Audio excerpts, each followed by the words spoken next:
Bonjour, mesdames et messieurs, chers amis. C'est vraiment un plaisir de vous présenter aujourd'hui au sujet des élections en Ukraine. That's just to scare those who don't know Canada's other official language, that I will be speaking English.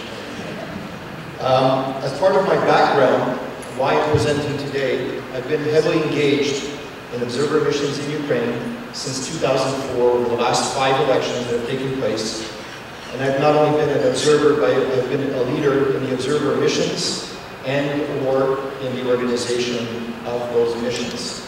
That includes the the presidential elections in 2004 for 2 rounds, the parliamentary elections in 2006 and 2007, and finally as part of the organizing team of the presidential elections in 2010. And I hope to share my vision of how those elections and the benefits of observer missions have really helped Ukraine.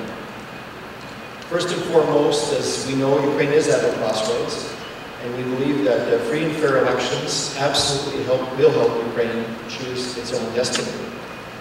And I really want to underscore that Canada is both a friend to Ukraine and has the expertise to carry out observer missions in Ukraine. And that will be the common theme of my entire presentation. Ukraine's done much in the last 20 years, but the question has come with respect to civil society. Will Ukraine integrate into the European family of democratic nations? Or is Ukraine going to slide back into this very Russian influence that is clearly authoritarian?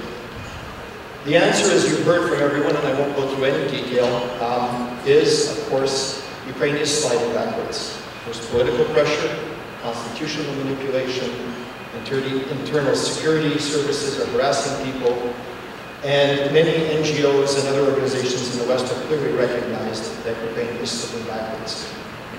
So why am I addressing this? Well, because Canada does have a special relationship with Ukraine. It's been built on wave after wave of immigrants coming to this land, building a community, and contributing to the success of Canada. And Canada has always stood at the forefront of supporting Ukraine over the last 20 years. First, by declaring its support for Ukraine's independence, as we've heard, and then significantly supporting democratic development in Ukraine over those last 20 years. A bit of information for you, and I won't read through the chart, but I thought it was of interest for everyone to get a bit of a picture of what we've done as Canadians. We should be proud of it. Almost 2,000 Canadians have now volunteered their time as election observers in Ukraine, helping Ukraine drive towards democracy. Sometimes we're more successful, sometimes less so. But I really believe we've helped Ukraine concretely. And I'd like to credit 2 gentlemen in the audience, if I will. I'll divert from my presentation because I had a chance to meet them again as I came to this conference, who really helped the cause in Ukraine towards democratic elections, particularly during the very trying time of the Orange Revolution. And that's Mr. Yaroslav Davidovich, the chair of the Central Election Committee, and former Ambassador Andrew Robinson. Please give them a big hand.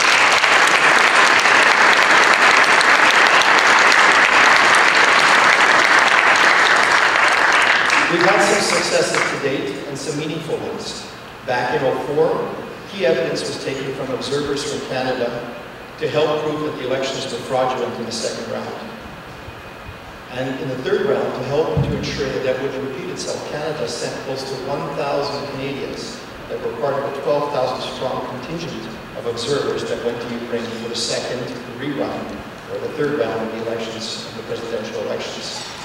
Subsequent to that, we've sent observers, much smaller teams, but I believe we've been helpful in ensuring that massive and blatant fraud, as we saw in the past, was averted. Could things be better? Absolutely, and we're going to go back again, I think, this year. Most importantly is I want to say that the observers from Canada really distinguish themselves from others, and I've been there 5 times, or I've contributed 5 times in election observer missions, and I've met with a number of different observers.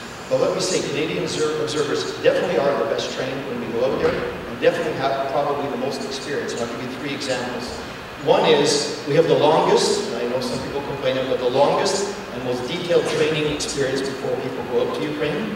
Second, many of our observers know the country very well and have native language skills, which helps them. And finally, they are very committed, arriving early, staying longer, and going all-nighters on election night, which a lot of others do not. Feedback from election observer missions has been not only on a country-to-country basis, but I think it's important for us to talk about people to people, and I want to share one quote from you. When I went into a little village where you had to get in by foot because the road was so muddy in the spring of '07, one of the ladies came up to me on a very personal level and said, "Thank you for not forgetting about our little village. No one has ever come here from observers, and I have no one I can ever speak to about what's going on in my village." So this is the kind of person-to-person contact that we empower people locally to act by sending as many observers as we can. We have two purposes. One is to deter election fraud by sending as many people as possible, and number two is to having information to be able to declare whether the election is free and fair or whether it's fraudulent. Canada has an opportunity once again to demonstrate global leadership.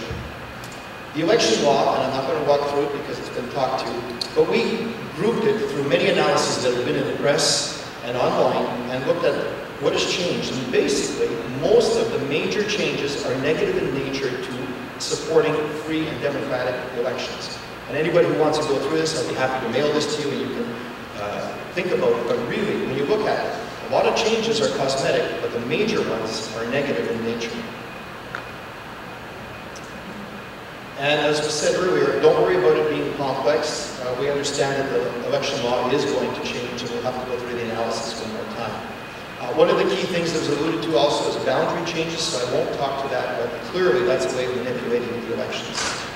But apart from election day, one of the key things that's a problem, and you saw it in Russia to some extent, is privileged access to media, use of administrative resources, also other things that can occur is vote buying.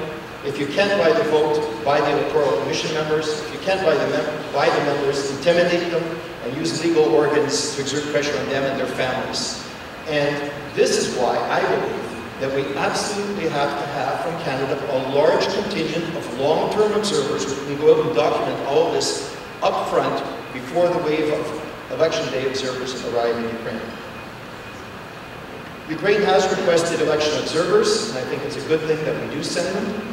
And the Prime Minister of Canada has been very supportive of Ukraine, and during his speech in 2010 in Lviv, during his visit there, he said two key things that really drew my attention. One is, remember that in Canada, you do have friends, and Canadians are happy to assist with elections. So I think we're well positioned to go out there from both sides, from both governments who work very well together, that we should be out there. As I mentioned, there's an opportunity for global leadership. Canada, in my opinion, should send no less than 250 observers and upwards of 350 observers to have a meaningful election observer presence in Ukraine in October 2012. Canada's role can be meaningful in Eastern Europe, in the region around Ukraine. And you can see on the map, I've circled Ukraine as a fledgling democracy, not quite green yet. But not only will the people of Ukraine benefit because they'll have a voice that is heard and a government that's elected fairly, but the people next door in Poland will have a buffer now to the east of them and expand the democratic nations east of Poland. The Baltic nations will no longer be an appendage northeast of Poland, hanging on their own. Ukraine is now there, taking up the eastern flank. And most importantly, it'll give a basis to start democratic movements to really solidify the neighboring Belarus and Russia. So finally, I'll go back to where I started. I believe Ukraine is definitely at a crossroads. Free and fair elections are the only way for Ukrainians to choose their own destiny.